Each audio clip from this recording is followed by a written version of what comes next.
you look at the PCN DES and you look at you doing your early cancer findings and using these kind of resources, which is good. But of course, patients that do have cancer, I just want to make you aware that we do have some really nice cancer care review templates as well. So based on different cancer areas, you can see there's a whole suite of them there. But the very top one, the cancer care review, would really allow you to go in and you can record diagnoses from here and backdate them if you wanted to. State that your diagnosis has been discussed with the patient, and you can add notes in there so that they understand, what kind of treatment is coming for them. You've also got your 3-month review that you can do here with obviously the applicable code that you need to use for QAF these days, but it also covers a whole load of other things that you might want to do, need to do on your patient, as you can see from here, from doing some end of life stuff down to prescription charges.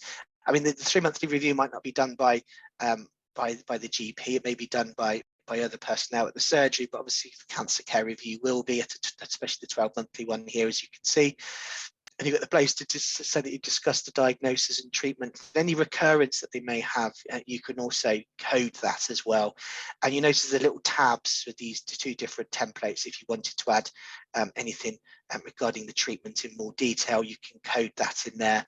And any recurrences, you can go in and add some further notes if that was necessary as well.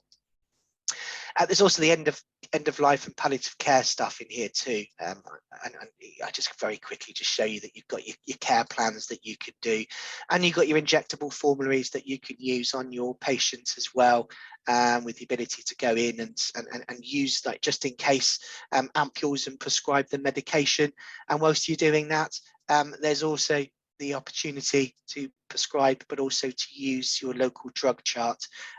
So when you click on the community drug chart, whether you're in Surrey or Sussex or wherever you are, clicking on it, what it should do is it open up the local drug chart for you. So if I just open up the Surrey one, for example, this should bring through those ampules that I've just prescribed for the patient, and it should be a familiar form to you when you see it pop up. So not forgetting, you've also got this as a resource to use as well if you do need to.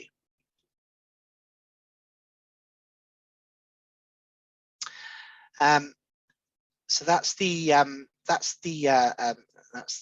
So just wanted to just quickly show you that, just that you were aware that any next steps that you do need to do, it's all covered with Ardens as well. For you moving forward, you've got respect plans and DNA CPR forms and MDT case management, under the assessments if they're suffering from anxiety and agitation and so on. You've got both codes and drug formularies to prescribe any of those medications as well. So that's just worth knowing.